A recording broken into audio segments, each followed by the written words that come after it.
Good evening. It is with a tremendous sense of relief that I say tonight that we have located Brittany. She is well, and she is in good hands at this time. We've also located Mr. Easley. Mr. Easley is in custody with the San Francisco Police. It has been a long evening. We understand that Brittany has been in touch with her family, and I'm sure they're anxiously awaiting her return to Virginia. We have a lot of events unfolding here. A lot of things are happening quickly, and we're doing everything possible to gain as much information as possible, but please understand that the information we have at this time is very limited. Brittany and Mr. Easley apparently were in a retail store where they were recognized by someone who had seen the wanted posters or the alerts, something of that sort. They notified the San Francisco Police, who responded to the area and located Mr. Easley and arrested him and made sure that Brittany was safe.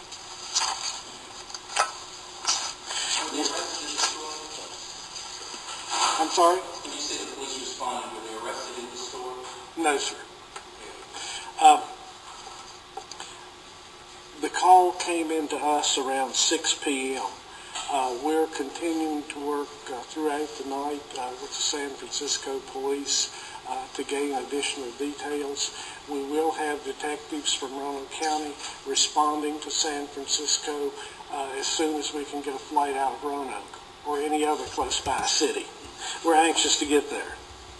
I just can't say enough about the help that you folks in the media have provided us, and I think without your support and getting the word out, we might not be where we are tonight.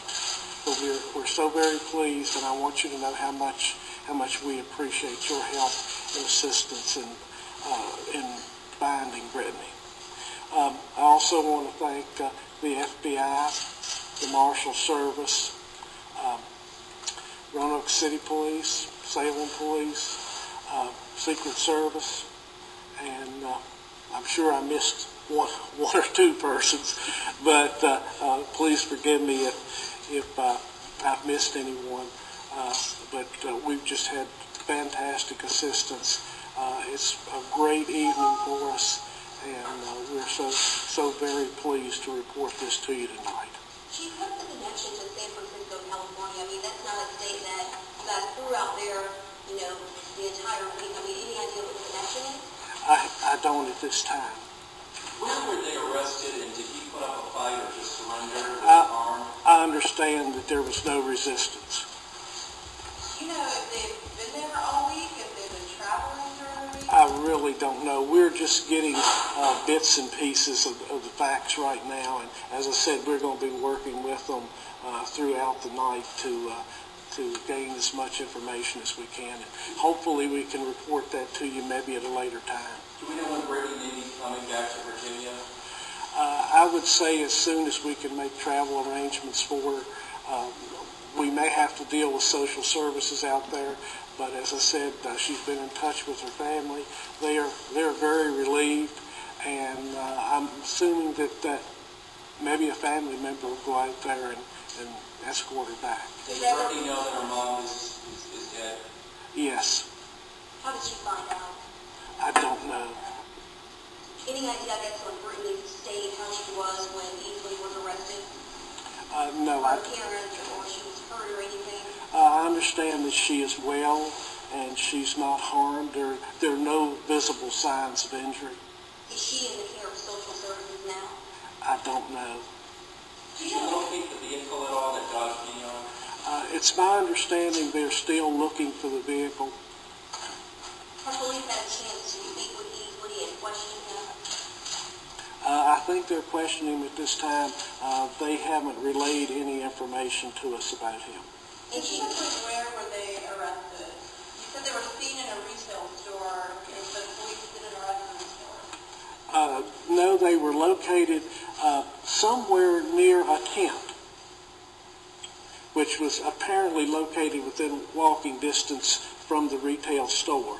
And, you know, I'm trying to give you as much information as I can and be as candid with you as I can. But I do know that there was a tent involved, and I know it was near a retail store of some sort. Do you know what the store is? No, I don't have the name of the store.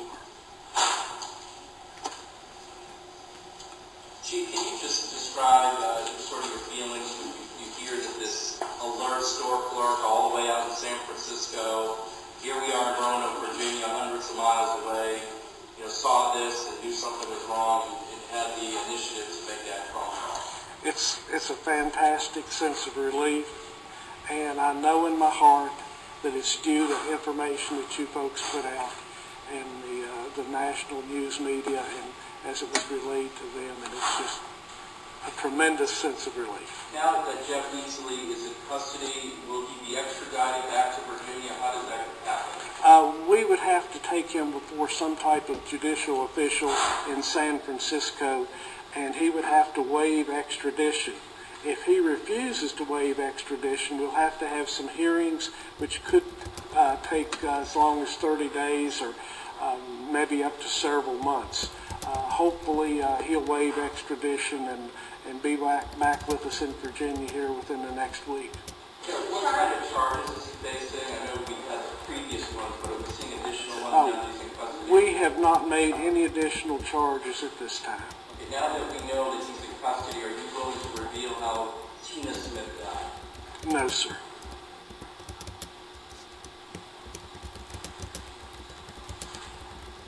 Chief, if you could just talk about, because a lot of times in cases like this, they don't end well, like this one had to say. So can you just talk again about how happy you are that she will be returned safe and sound to her family? I can't express it. I'm happy. Believe me, I'm happy. And it's difficult to put into words.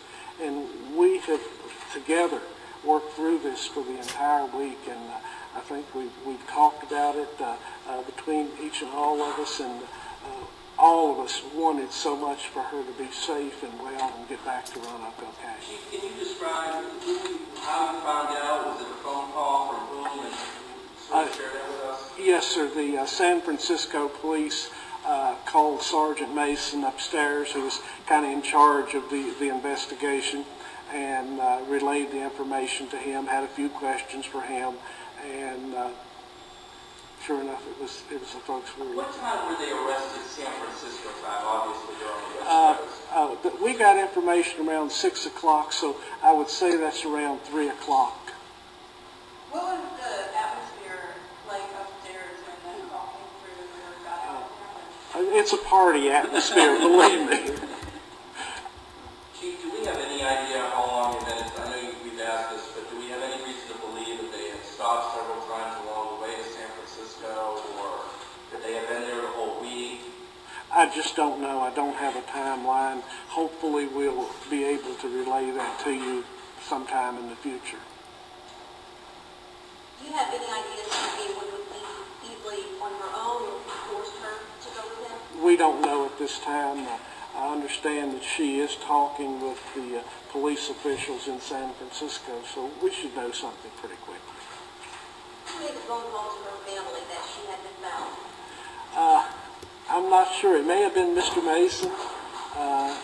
I'm not sure who called the family, but they did call the family as soon as we knew that she was safe. Do you expect to charge Mr. Easley with murder? I don't know. I don't know. That's something that is going to happen in the future. We're starting to really ramp up the investigation of murder, and so we'll see some things happen, hopefully within the next week.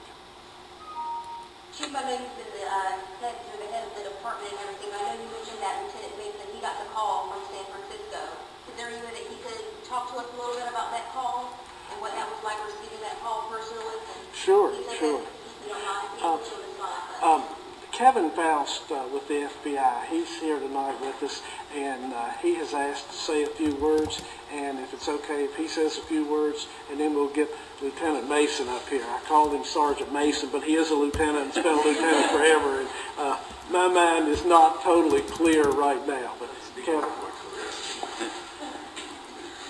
I'll be very brief. Obviously, we're very relieved on the news tonight, and there are many people across the United States to thank, and hopefully they will all be thanked in the proper time as the days go forward. But on behalf of all the agencies that came together to work this case, the FBI, Virginia State Police, U.S. Marshal Service, National Center for Exploited and Missing Children, I personally, on behalf of all these agencies, would love to give a huge thank you to Chief Lavender, the Roanoke County Police Department, for their excellent leadership in this matter.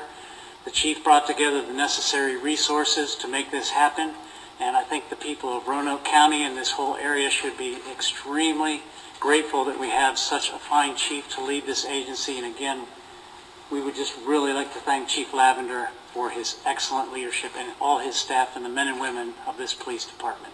Thank you. Your question again, please. Sorry to go this far, but would you mind explaining to us how that phone call went that you received from San Francisco, them saying easily Brittany had been found? I was in the command center when one of the Chuck, people... can you stand up to the podium and look sort of face the microphone? I apologize. Okay. I was in the command center when the one of the call takers back at the phone banks was hollering for my name across the room, waving me back. Put me in touch with an inspector with the San Francisco Police Department who told us that they believed they had Mr. Easley in custody and Ms. Smith safe. Brief conversation confirming some details and making sure that we did in fact have the right people, and then things started happening pretty quickly thereafter. We were tickled to death doesn't come close.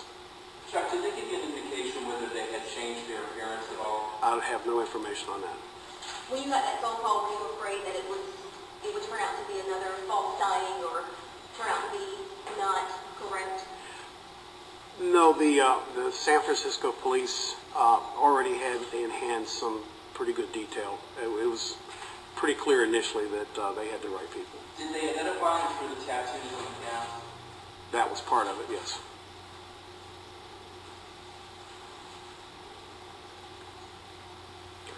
Do we have any idea how many detectives will make the trip to San Francisco? Right now, we're going to send 4. We'll have 2 detectives go out and escort Brittany back if none of her family wishes to do that, or if her family wishes to accompany them. And we'll have 2 detectives go out and escort Mr. Easley back. And obviously, we'd like to talk to both of those subjects. Is the plan to have Brittany spend some time with her family before you do the questioning, or does that have to happen first? We're flexible, very flexible.